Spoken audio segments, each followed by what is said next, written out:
నిన్న క్లాస్ ప్రిపరేషన్గా ఏం answer okay అని చూసినా. సో ఇది మనం జనరల్గా బయటకు వెళ్తే ఎక్కువ ఉపయోగపడేటువంటి గేమ్. ఓకే, కబడ్డీలో ఎంతమంది ఆడతారు ప్లేయర్స్ అంటే ఇక్కడే ఒక ఆన్సర్ కూడా ఉంది. ఇందులో ఎన్ని లెటర్స్ ఉంటే అంతమంది ఆడతారు. ఉన్నాయా? 1 2 3 4 5 6 7 లెటర్స్ ఉన్నాయి కాబట్టి 7 మెంబర్స్ ఆడతారు. ఓకే, రీజన్ కూడా అక్కడే ఉంటుంటాయి, లాజిక్స్ ఇవన్నీ. కానీ విడిగా ఏదో ఒకటి చూసుకోవాలి. ఫస్ట్ విడత తీసుకుంటున్నాం మనం. ఓకే, దీన్ని ఫిక్స్ చేయాలి. ఓకే, ఫిక్స్ అయిపోయింది. ఇప్పుడు మనకి ఏం కావాలి? డయాగ్నల్ తెలుసు. కబడ్డీ డయాగ్నల్ ఎంత? ఫుల్ కోర్ట్ డయాగ్నల్ ఎంత?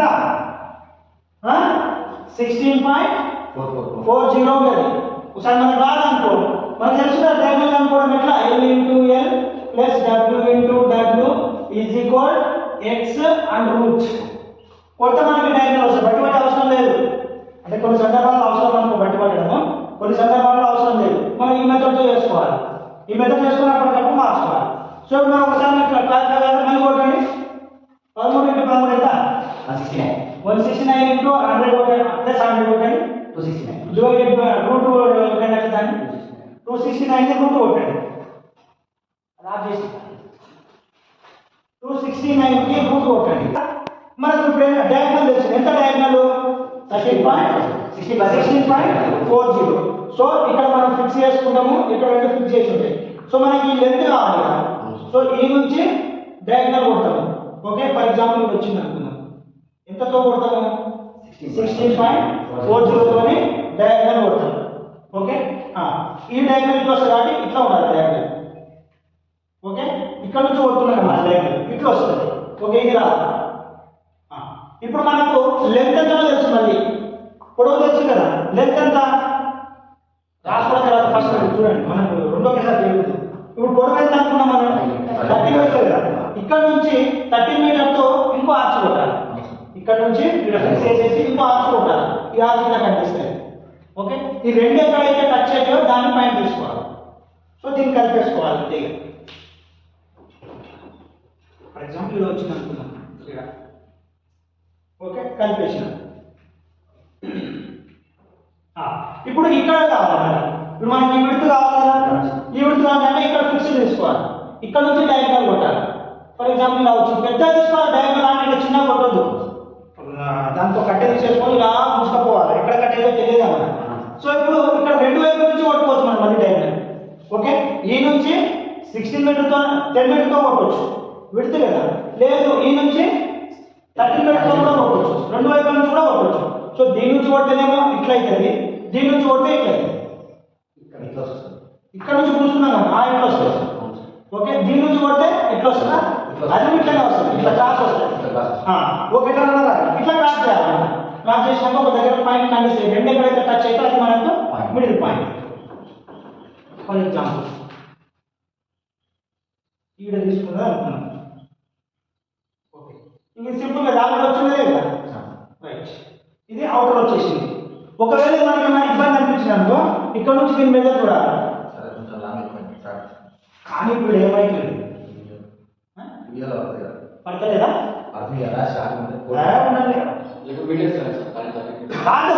ఇంకా ఉంది. ఇప్పుడు జస్ట్ అవుటర్ వచ్చింది అంతే. మనకు ఈ అవుటర్ కరెక్ట్ ఉందా లేదా చూడాలనుకున్నాం అనుకోసారి. ఈ నుంచి ఇంటికి డయాగ్నల్ చూడాలి, కరెక్ట్ బేస్లో కూర్చోవాలి. ఓకే, తర్వాత ఈ నుంచి ఇంటికి చూడాలి. ఓకే, కరెక్ట్ బేస్లో కూర్చోవాలి. తర్వాత లెంత్ చూడాలి, 30 మీటర్లో ఉండాలి. ఒకవేళ ఎక్కువ తక్కువ just 1 or plus or minus 1 to 5 centimetre ఎక్కువ తక్కువ వచ్చినాయి ఉంటాయి. ఎందుకంటే సర్ఫేస్ మనకి నీట్గా ఉంటుంది కదా. ఫ్లోరింగ్ వేసి అయితే ఉండదు, సీసీ రోడ్ వేసినట్టు ఉండదు కదా. సీసీ రోడ్ వస్తేనేమో మినిమం 1 సెంటీమీటర్ కూడా చేంజ్ రాకూడదు. ఓకే, మనం వేసుకుంటాం గ్రౌండ్ దగ్గర ఎక్కువ ఉండొచ్చు, దగ్గర తక్కువ ఉండొచ్చు, ఏదైనా ఉండొచ్చు. అందుకనే మనం 1 to 5 సెంటీమీటర్ కామన్. ఆ పక్క వస్తే వేసుకోవచ్చు. అయితే ఇంకొక మెథడ్ నేను ఏం చెప్తా అంటే, ఇవంతా ఏం తెలియకపోయినా వేయచ్చు. ఓకే, ఈ మెజర్మెంట్ మనకి డయాగ్నల్ తెలియదు, 3 5 4 5 మెథడ్ తెలియదు, ఏ మెథడ్ తెలియదు, అయినా వేయచ్చు. ఎట్లా వేయచ్చు? అంతే, 50 మీటర్ టేపు 100 మీటర్ టేపు తెచ్చుకోవాలా. ఫస్ట్ స్టార్ట్ చేయాలి 0 నుంచి. ఇది ఎంత? 30 మీటర్ ప్లస్ 10 ప్లస్ 13 ప్లస్ 10 మొత్తం ఎంత 46 1 తో స్టార్ట్ అయితే మళ్ళీ ఇక్కడికి వస్తే 46 తో ఎండ్ కావాలి టేప్. ఓకే, కానీ ఇంత చక్కగా రాదు. ఈ మెథడ్ కొంచెం రాసుకోవచ్చు, ఎక్కడైనా పోవచ్చు ముందు, కాకపోతే ఇలా కూడా వేయచ్చు. ఇది ఎప్పుడు వేసుకుంటాము, యాదో రఫ్గా ఊర్లలో అనుకున్నప్పుడు ఉపయోగపడుతుంది. బట్ మనం ఈ మెథడ్లో వేస్తే 100% మనకు అగ్గిపెట్టి ఎలాగైతే ఉంటుందో మెజర్లో దీని చిత్రస్థాయిలో సేమ్ ఫిక్స్ కూర్చుంటుంది. ఓకే, ఇప్పుడు ఇలా వచ్చింది మనకి. తర్వాత మనకేం కాలేదు ఎంత ఇప్పుడు 13 మీటర్. ఓకే, ఇది 10 మీటర్, అంతే కదా. రైట్, ఇప్పుడు మనకేం కావాలంటే లాబీ అంటాం. ఓకే, దీన్ని ఏం చేస్తామంటే ఇక్కడ ఒక 1 మీటర్తో పాయింట్ పెట్టుకోవాలి, ఇక్కడ 1 మీటర్తో పాయింట్ పెట్టుకోవాలి. ఈ రెండింటికి రోప్ వేసి మార్కింగ్ వేసేయాలి. Okay, right. సేమ్ దాని ఇక్కడ అంతే, ఇక్కడ 1 మీటర్తో పెట్టుకోవాలి, ఇక్కడ 1 మీటర్తో పెట్టుకోవాలి. ఈ రెండింటిని కలిపేసేయాలి. సో ఇప్పుడు మనకు హాఫ్ కోట్ కదా, సెంటర్ లైన్.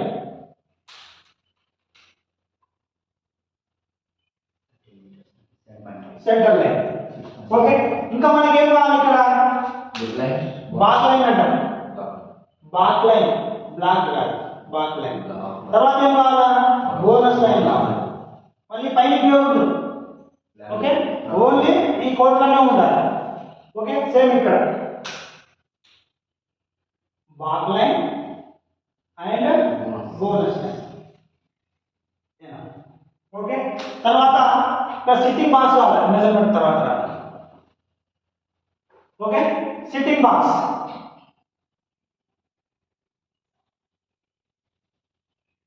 మన ఆంధ్రప్రదేశ్లో బిట్ ఇది సార్ చెప్తే ఒకటి ఆంధ్రప్రదేశ్లో బిట్ అంటే అనుకుంటున్నాను. ఆంధ్రప్రదేశ్లో బిట్ ఇది శ్రీకాంత్ చూసినా ఐడియా ఉందా? ఈ మెజర్మెంట్ అండి, ఎండ్ లైన్ నుంచి సిట్టింగ్ బాక్స్ లైన్ యొక్క మెజర్మెంట్ అండి, ఎంత దూరంలో ఉండాలని అడిగింది. ఓకే,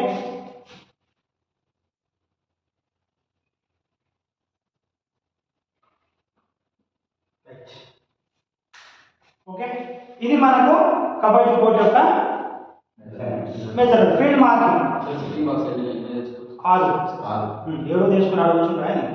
ఓకే, ఓకేనా? ఓకే, 1 2 3 4 1 2 3 4 5 and 6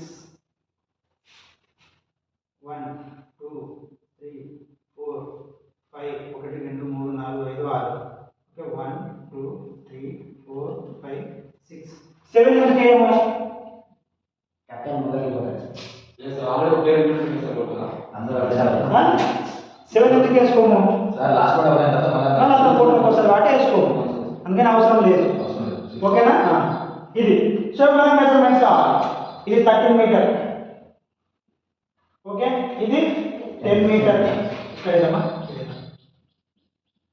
ఓకే, ఇప్పుడు ఇది కూడా చేసి పెట్టి నిన్న ఫస్ట్ రాసిన అక్కడేమో ఎండ్ లైన్ నుంచి బోనస్ లైన్ యొక్క మెజర్మెంట్ అడిగింది. ఎండ్ లైన్ నుంచి బోనస్ యొక్క లైన్ మెజర్మెంట్ అడిగింది 1.75 మీటర్.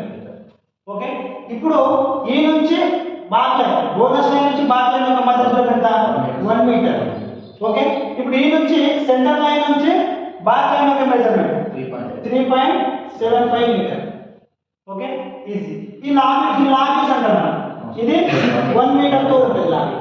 ఓకే, ఇప్పుడు హాఫ్ కోట్ ఎంత 6.50 మీటర్, అంతే కదా హాఫ్ కోట్. ఇదంతా లాగీ. ఓకే, ఈ మధ్య డిస్టెన్స్ ఎంత 2 మీటర్. ఇది డిఎస్ మీటర్. ఓకే, మరి ఇప్పుడు సిట్టింగ్ బాక్స్ యొక్క పొడవు వెడల్పు అడుగుతాడు. ఎటు చూసినా 1 మీటర్. ఎటు చూసినా 1 మీటర్ అంటే 1 మీటర్ ఉంటుంది. 1 into 8 metre sitting box. 1 into 8 metre sitting box. ఇదంతా అంటే ఒక బాక్స్ కాదు, ఇది sitting box. Okay, usual sitting box ఏంటంటే కాన్స్టెంట్ కొట్టండి, 8/6 కొట్టండి. కొట్టండి ఎంత వస్తుంది 1.3 సంథింగ్. సో 1.3. ఈ సిట్టింగ్ బాక్స్ ఒకటి 1.3 మీటర్ అనుకున్నాం. సరే, ఇది అంతా అవసరం లేదు, ఇది మనకి ఇంపార్టెంట్. ఎందుకు ఇది కూడా 10 ఉండాలి కదా, ఇది 10 మీటర్ ఉంది కదా, లాగిన్ కట్ అయిపోయినాయి కాబట్టి లోపల మన 8 కోర్టు మీటర్స్. పరిధిలోనికే దీన్ని తీసుకున్నాం కాబట్టి 8 మీటర్ ఉంది. 1 మీటర్ ఇది, 8 మీటర్ ఇది. ఓకేనా? ఇది సిట్టింగ్ బాక్స్. రైట్. ఇప్పుడు ఇందులో ఏమైనా డౌట్స్ ఉన్నాయా మీకు? కబడ్డీ కోర్టు వేసుకునే విధానం. ఓకేనా? వేసుకున్నారా?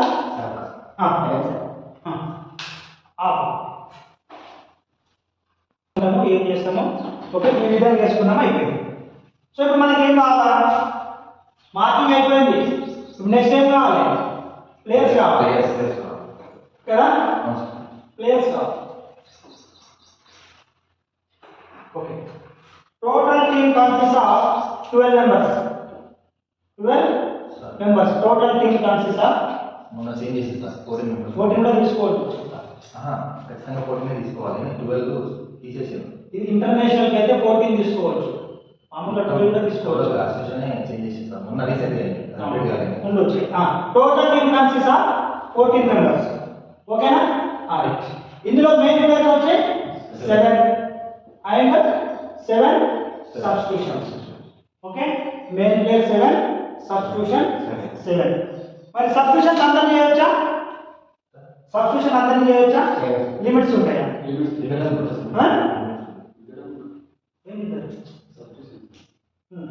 ఓకే, అయితే దీనికి ఇంకో గేమ్ రిలేటెడ్ చెప్తాను. ఇప్పుడు కబడ్డీలోనేమో రోలింగ్ సబ్స్టిట్యూషన్స్ ఉంటాయి. ఫర్ ఎగ్జాంపుల్ వాలీబాల్ ఉంది, వాలీబాల్లో రోలింగ్ సబ్స్టిట్యూషన్ ఉంటుంది. అంటే ఎప్పుడైనా పెట్టుకోవచ్చు, ఎప్పుడైనా రావచ్చు. ఓకే, ఎవరైనా రావచ్చు. ఓకే ఓకే, సో ఇలా తీసుకుంటాము. కబడ్డీలో కూడా ఒకసారి బయటకు మళ్ళీ రావచ్చు. కానీ మళ్ళీ వాడు ప్లేయర్ అంటే ఇన్నైనప్పుడు తీసుకుంటారు సార్. అవుట్ అవుట్ అయినాక వాళ్ళని తీసుకుంటారు, వాళ్ళు చేస్తారు. అవుట్ అయినప్పుడు అన్న అవుట్ ఉండదు. ఇప్పుడు నేను కబడ్డీ అవుట్ అయి బయటకు కూర్చున్నా, నా ప్లేస్ లో సబ్స్టిట్యూషన్ వస్తే ఎట్లా ఉంటుంది? ఉండదు కదా. నేను మళ్ళీ ఎక్కితేనే నా ప్లేస్ లో సబ్స్టిట్యూషన్ రావడానికి ఆస్కారం ఉంటుంది, లేకపోతే లేదు. ఇప్పుడు ఫుట్బాల్ ఉంది అనుకోండి. ఓకే, ఫుట్బాల్లో ఒకసారి సబ్స్టిట్యూషన్ అయితే మళ్ళీ మ్యాచ్ మొత్తంలో రిటర్న్ రావడానికి ఉండదు. ఒకసారి సబ్స్టిట్యూషన్ అయిన ప్లేయర్ మళ్ళీ రావడానికి ఆస్కారం ఉండదు. ఓకే, వీటిలైతే ఉండొచ్చు. ఓకే, ఇది ప్లేయర్స్, టీమ్ యొక్క ప్లేయర్స్. ఎంత? Total team consist of 14 members. Okay, 7 main players, 7 substitution players. Okay, next తర్వాత ఏం కావాలి? కోర్టు ఉంది, ప్లేయర్స్ ఉన్నారు. నెక్స్ట్ ఏం కావాలా? డ్యూరేషన్ కావాలి. ఓకే, టైం అంటాం. టైం ఎంత ఉంటుంది? 25, 20. అంటే ఇక్కడ 2 ఇన్నింగ్స్ ఉంటాయి కదా. ఓకే, ఒక inning 20 minutes, second inning 20 minutes, మధ్యలో 5 మినిట్స్ రెస్ట్. ఓకే, ఒకవేళ మ్యాచ్ డ్రా అయింది, నేను క్వశ్చన్ అర్థం చెప్తారా? ఓకే, మళ్ళీ తర్వాత మ్యాచ్ డ్రా అయింది, అప్పుడు ఏం చేస్తాము? ఏం చేస్తాము? గో టు 5 రైట్స్ అంటాం. ఏమంటాము? 5 రైట్స్. 5 రైట్స్ సిస్టమ్ అని అంటాము.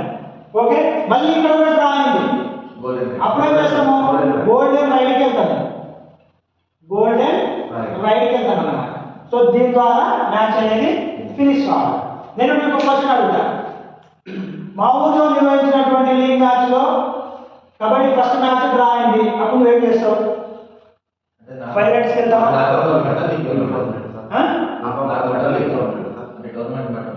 నేను క్వశ్చన్ అడిగినా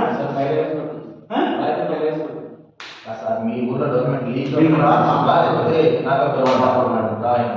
నేను క్వశ్చన్ ఫస్ట్ అడిగేసిన. మా ఊళ్ళో లీగ్ టోర్నమెంట్ జరుగుతుంది, కబడ్డీ మ్యాచ్ డ్రా అయింది, పంపిస్తే ఏం చేస్తారు?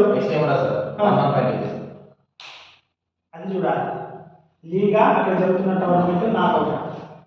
నాకౌట్ అయితే సిస్టమ్ అవుతాం. లీగ్ అయితే అవసరం లేదు, పోరాటం కూర్చోకుండా ఇద్దరు ఒక పాయింట్ తీసుకొని కూర్చోకుండా పంపించేస్తాం. ఓకే, అదేవిధంగా నాకౌట్ అయితే కంపల్సరీ 5 రైట్ సిస్టమ్ అంటే అది కామన్. అది మన అంటే నేను ఏమన్నంటే ఇది ఓన్లీ ఫెడరేషన్ రూల్స్ మాత్రమే. ఓకే, మన ఊర్లలో పెట్టుకునేది మన ఇష్టం, అది ఆర్గనైజర్ వాళ్ళ ఇష్టం. ఓకే, మన దాని ఊర్లలో పెట్టుకుంటాం కాబట్టి ఏమైనా ఇష్టం. ఇవన్నీ ఫెడరేషన్ రూల్స్ ఫాలో అయితే ఇది కూడా follow.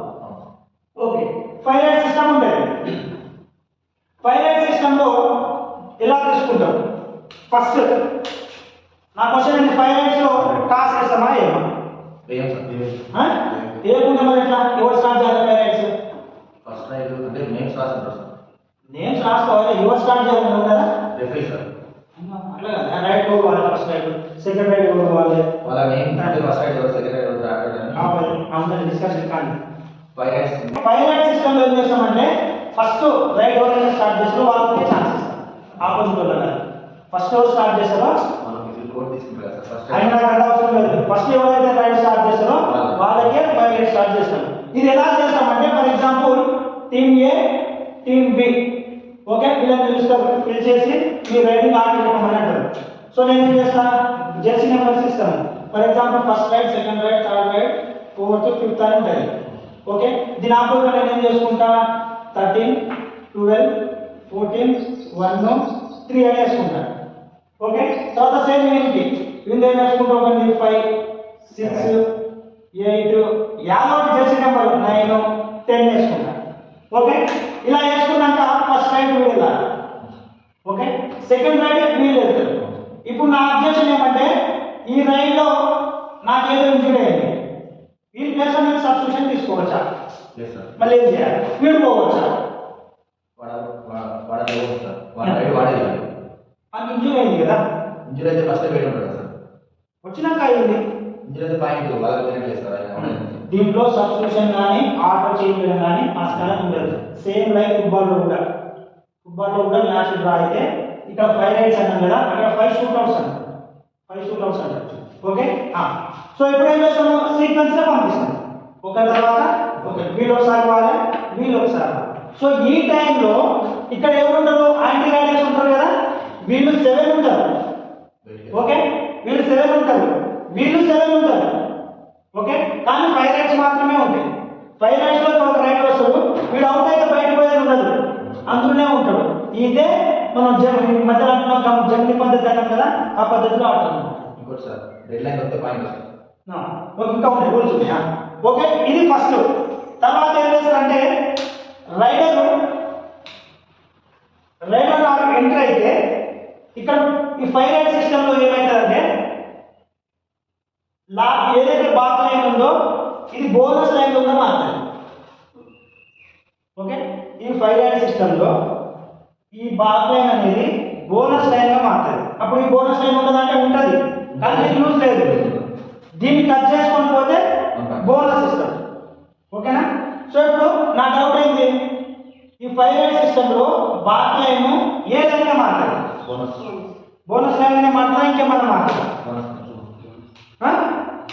Only one bonus line అయినా ఇంకేమన్నా మారుతుంది. Bonus line plus right dead line 2 ఉంటుంది. Bonus line come back line కూడా ఉంటుంది. అది బాక్ లైన్ రూల్ ఏంటి, జనరల్ మ్యాచ్ జరుగుతుంది. బాక్ లైన్ రూల్ ఏంటి, ఇక్కడ నుంచి వచ్చినటువంటి రైడర్ ఖచ్చితంగా దీన్ని క్లియర్ చేసి రిటర్న్ పోతే సేఫ్ రైడ్ అంటారు. ఒకవేళ దీన్ని క్లియర్ చేయకుండా వాడు వెళ్ళిపోతే అవుట్ అంటారు. సో ఇప్పుడు ఇది బోనస్ లైన్ అయింది. అండ్ ఇప్పుడు 5 రైడ్స్ లో ఇప్పుడు ఏం చేసిండు, రైడర్ వచ్చిండు, డిఫెన్స్ చాలా స్ట్రాంగ్ ఉంది. ఓకే, వీళ్ళు అసలు టచ్ చేయడం లేదు కదా, ఏం అసలు వాడిని ఆరాధిస్తారు, డిఫెన్స్ వెరీ వెరీ స్ట్రాంగ్ ఉంది. 29 సెకండ్స్ అయిపోయింది, ఇంక ఉండేది 1 సెకండ్ కాబట్టి రిటర్న్ వెళ్ళిపోతాడు. ఓకే, వెళ్ళిపోతే అప్పుడు ఏమైంది, అవుట్ అవుతుంది కదా. సో బాక్ లైన్ కూడా ఉంటుంది, ఇది బాక్ లైన్ గా బోనస్ లైన్ గా మారుతుంది. ఒకవేళ వాడు వచ్చి దీన్ని క్లియర్ చేసుకొని పోతే ఒక పాయింట్ వస్తుంది.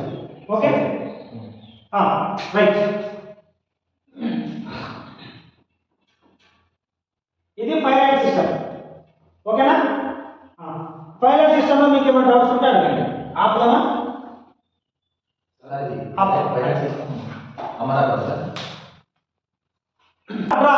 నెక్స్ట్ ఏం చేస్తాము, గోల్డెన్ రైడ్కి వెళ్తాము. ఇక్కడ ఏం చేస్తాం, మళ్ళీ ఎక్కడ ఎవరు రైడ్ స్టార్ట్ చేస్తారు, ఖచ్చితంగా టాస్ చేయాలి. ఎందుకంటే ఎవరికి విన్ అయితే వాడికి అవకాశం ఉంటుంది కాబట్టి టాస్ అనేది కంపల్సరీ వేస్తాను. టాస్ వేసి ఏం చేస్తాము, ఓకే, ఇప్పుడు నేను టాస్ వేసిన, నాకు విన్ అయ్యింది, టాస్ విన్ అయ్యాను నేనేం చేస్తున్నాను, నేనేమంటున్నా అంటే టాస్ విన్ అయింది కాబట్టి మా దగ్గర 7కి 7 డిఫెండర్స్ని ఆడిపిస్తున్నా. లైక్ ఎవరు వాడు ఉంటాడు కదా, 7 మెంబర్స్ డిఫెండర్సే ఉన్నారు, నా దగ్గర రైడర్ లేడు. నేను డిఫెన్స్ తీసుకోవచ్చా, గోల్డెన్ రైడ్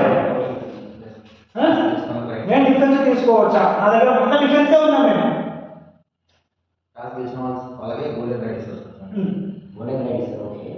నేను ఏమంటున్నా, గోల్డెన్ రైడ్ ఓకే, కానీ నా దగ్గర రైడర్ లేడు, నేను డిఫెన్స్ పెట్టుకున్నా 7 మంది డిఫెన్స్ ఉన్నారు, నేను డిఫెన్స్ తీసుకోవచ్చా? తీసుకోవచ్చా? తీసుకోకూడదు. ఖచ్చితంగా పేర్లోనే ఉంది గోల్డెన్ రైడ్ అంటే గోల్డెన్ రైడే. టాస్ గెలిచినామంటే రైడ్ తీసుకోవాల్సిందే. రైడ్ పోయి నువ్వు పాయింట్ చేసుకుంటావా వస్తావా నీ ఇష్టం. పాయింట్ చేస్తే ఎవరు గెలుస్తాడు, అవతల అవుట్ అయితే వాడు గెలుస్తాడు. వాడి ఇష్టం చేంజ్ చేసుకోవచ్చు. ఇప్పుడు నాకు టాస్ గెలిచింది, గెలవని నేను ఏం చేస్తా, అవతల రైడర్ వస్తాడు, నేను 7 డిఫెండర్స్ తీసుకుంటా. సబ్స్టిట్యూషన్ ఒకసారి ఎంతమంది దీంట్లో సబ్స్టిట్యూషన్ అనేది ఉండదు. గోల్డెన్ రైడ్ సబ్స్టిట్యూషన్ అనేది ఒక నిమిషం. గోల్డెన్ రైడ్ సబ్స్టిట్యూషన్ అనేది కాదు. ఇప్పుడు మనం టాస్ వేసుకున్నాం, మ్యాచ్ ఫస్ట్ లాగా టాస్ వేసుకున్నాం, టాస్ వేసి నాకు టాస్ గెలిచిన అంటే నువ్వేమనుకుంటా ఆపోజిట్ ఖచ్చితంగా రైడ్ అయితే వస్తాడు కాబట్టి నువ్వేం చేస్తావు, 7 మెంబర్స్ ఆల్రెడీ 7 మెంబర్స్ డిఫెండర్స్ తీసుకుంటావు, తింపేస్తావు. ఓకే, ఇప్పుడు నేను ఏమంటున్నానంటే ఓకే ఇట్లా అయితే ఓకే జరిగింది.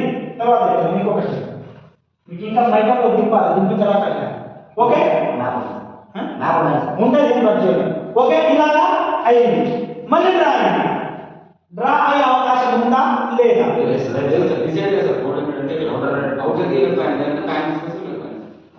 లేదా నేను ఉందంట ఉంది ఉంది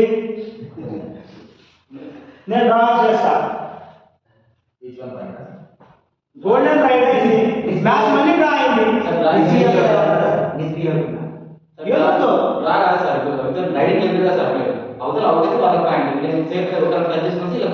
సిచ్యువేషన్ కాదు. ఓకే ఇప్పుడు రైడర్ ని డిఫెన్స్ కొట్టి డిఫెండర్ కూడా బయటకి వెళ్ళిపోతే ఈక్వల్ వస్తుంది. మళ్ళీ ఎందుకు కాదు ఎందుకు కాదు అదే అవకాశాలు ఉన్నాయి. డ్రా అవుతుంది, మళ్ళీ అప్పుడు ఏం చేస్తావు, మళ్ళీ గోల్డెన్ రైడ్, మళ్ళీ టాస్ వేసి మళ్ళీ సేమ్ మళ్ళీ గోల్డెన్ రైడ్. నువ్వు రిజల్ట్ వచ్చేంత వరకు గోల్డెన్ రైడ్ నడుస్తూనే ఉంటుంది. ఓకేనా? ఓకే రిజల్ట్ వచ్చేంత వరకు గోల్డెన్ రైడ్ కావాలి.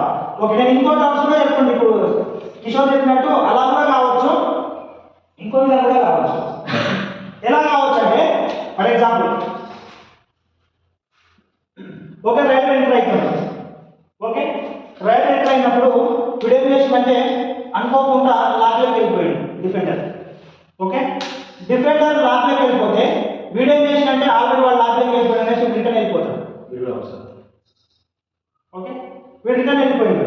ఇప్పుడు సందర్భం ఏమవుతుంది, నువ్వు టక్కటక్క వెళ్ళిపోతావు. కొంచెం ఆలోచించేది మన క్లాస్ చెప్పేదే థింకింగ్ పవర్ కోసం, మనం పట్టుబట్టడం కోసం కాదు కదా.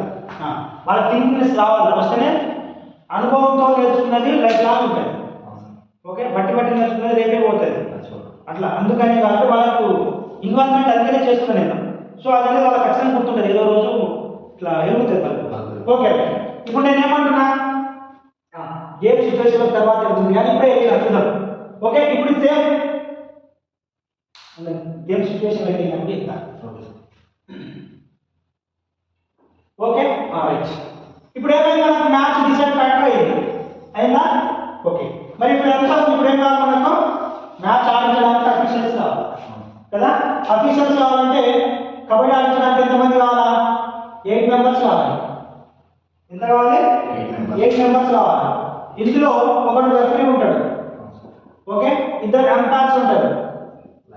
ఓకే 2 అసిస్టెంట్ రెఫరీస్ ఉంటారు. అసిస్టెంట్ రెఫరీస్ అంటారు 2.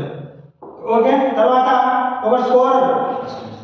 ఓకే ఒకడు అసిస్టెంట్ స్కోరర్, ఒకడు 30 మినిట్స్ ఆపరేటర్ ఉంటాడు, ఒకడు 30 సెకండ్స్ మినిట్స్ కాదు ఆపరేటర్, ఒకడు do or die raider operator ఉంటాడు. అంటే 3 రైడ్స్ ఉంటాయి కదా దానికి ఒకడు ఉంటాడు. ఎంత అయితే వీళ్ళు 2 2 4 5 6 7 8 8 కావాలి. అంటే ఇప్పుడు అసిస్టెంట్ స్కోరర్ ఉంటారు కదా సార్, అవును ఆయన డూ ఆర్ డై చేస్తుంటాడు. ఈ అసిస్టెంట్ స్కోరర్ అవసరం లేదు, స్కోరర్. ఓకే 30 సెకండ్ ఆపరేటర్ ఒకడు 1 2 4 5 సార్ 4 5 6 7 8 అంతేనా? 2 2 కదా సార్, సెకండ్ వన్ థర్డ్ వీళ్ళు 4 5 వీళ్ళు 6 7 8. ఓకే వీళ్ళు ఆఫీసర్స్ కావాలి. ఓకే వీళ్ళలో వీళ్ళు బాస్ రెఫరీ. ఓకే వీళ్ళిద్దరు అంతా గేమ్ ఆడిస్తుంటారు. ఓకే, వీడు స్కోర్ వేసుకుంటాడు, సరే వీళ్ళు ఆడిస్తుంటారు. ఓకే, వీడు స్కోర్ వేసుకుంటాడు. తర్వాత వీడు ఏం చేస్తాడు, 30 సెకండ్ ఆపరేటర్ చూస్తూ ఉంటాడు. వీడు ఎవరి 2 ఎంటీ లైన్స్ తర్వాత మూడోది డ్రాట్ జరిగింది కాబట్టి దాని తర్వాత వీడు చూసుకుంటాడు ఇంటూ టీ. ఓకే, ఇలా జరుగుతుంది. ఇలా జరిగితే మరి స్కోర్ షీట్లో వీళ్ళ స్కోర్ వేయాలి. ఎట్లా వేస్తాడు? ఫర్ ఎగ్జాంపుల్ ఏ టీం అనుకుందాం, 1 2 3 4 5 6 7 8 9 10 11 12 13 14 15 16. ఓకే, ఇప్పుడు మ్యాచ్ జరుగుతుంది. ఓకే, రైడర్ ఏ టీం వెళ్ళిండు, ఇక్కడ బి టీం ఉంది. వీడు వెళ్ళి ఒక పాయింట్ తీసుకొచ్చాడు, అప్పుడు స్కోర్ వేయాలి. స్కోర్ షీట్లో చూపెట్టాలి, మనం క్యాజువల్ చేసుకుంటాం బయట, కానీ అది కాదు. మన ఫెడరేషన్ రూల్ ప్రకారం రన్నింగ్ స్కోర్ అంటారు. ఏమంటారు? Running score. ఒక పాయింట్ వస్తే ఇలా చేస్తాను. ఓకే, పూర్వం అయితే ఒక టిక్ ఉంటుంది, ఫస్ట్ లీడింగ్ స్కోర్ అంటే. ఓకే, ఫస్ట్ పోగానే రైడ్ వచ్చింది అనుకో, దాన్ని ఇలా మార్క్ చేసి చూపెడతాం. ఓకే, ఆ తర్వాత ఈ రైడర్ వెళ్ళి బోనస్ తీసుకొని వచ్చింది. ఓకే, బోనస్ పాయింట్ వచ్చింది కాబట్టి ఓకే ఇలా వేస్తాను. ఓకే, తర్వాత వీడు మిస్బిహేవియర్ చేసిండు, సో అప్పుడు ఏం చేస్తారు, ఒక టెక్నికల్ పాయింట్ ఇస్తారు. So technical point. ఓకే, తర్వాత ఈ ఒక ప్లేయర్ వెళ్ళిండు, ఇక్కడ లాస్ట్ ఒకడే ఉన్నాడు, వీడు అవుట్ అయ్యాడు, అప్పుడు ఏం చేస్తాము, లోనా అంటాము. అంటే ఒకటి కొట్టిండు కాబట్టి రెండోది లోనా. ఓకే, ఇది స్కోర్ వేసేటువంటి విధానం. స్కోర్ షీట్లో ఇలా ఉంటుంది. ఫర్ ఎగ్జాంపుల్ నేను వచ్చా, నీ స్కోర్ షీట్ తీసుకున్నా, అరే చూద్దాం అన్నాం అనుకో, ఇట్లా ఒక 10 ఉన్నాయి అనుకో. ఓకే, నేనేమనుకుంటా, ఓకే అంటే ఈ టీము 10 బోనస్లు తీసుకున్నది అని అర్థం. ఒకవేళ ఒక 5 ఇట్లా ఉన్నాయనుకో, అప్పుడు ఏమనుకుంటాం, మనం ఏదో మిస్బిహేవ్ చేసినాం కాబట్టి 5 టెక్నికల్ పాయింట్లు వచ్చినాయి వీళ్ళకి అంటారు. ఒకవేళ ఒక టీంలో ఒక 10 వరకు, ఒక 4 వరకు ఇట్లా ఉన్నాయనుకో, అప్పుడు ఏమనుకుంటాం, ఈ టీం 4 సార్లు ఖాళీ అయింది కాబట్టి 4 లోన పాయింట్లు వచ్చినాయి అంటారు. లోన అంటే 2 పాయింట్లు ఇస్తారు లోన కింద, కాబట్టి ఆ 2 పాయింట్లని లడ్డగా పిలుస్తాం.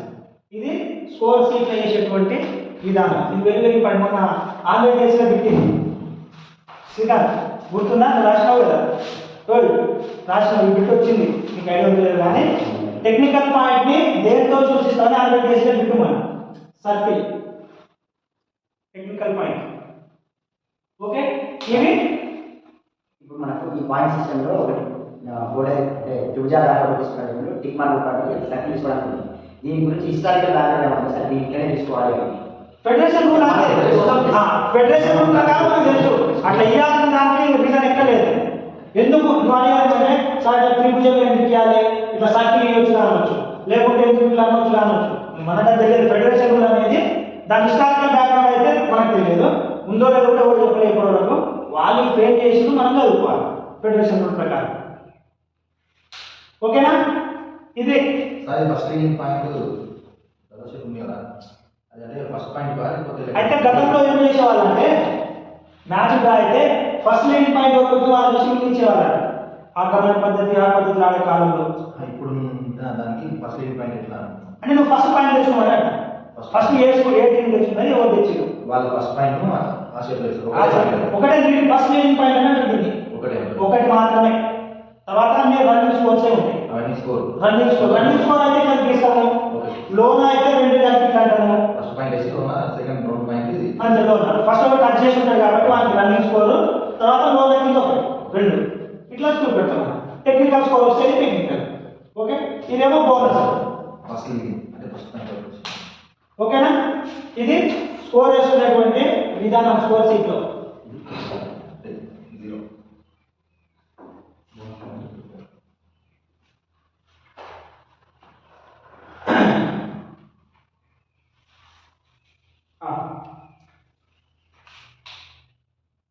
మనకున్న ఫెడరేషన్ రూల్ ప్రకారం అయితే సూపర్ రైడ్ లేదు, సూపర్ రైడ్ అనేది లేదు.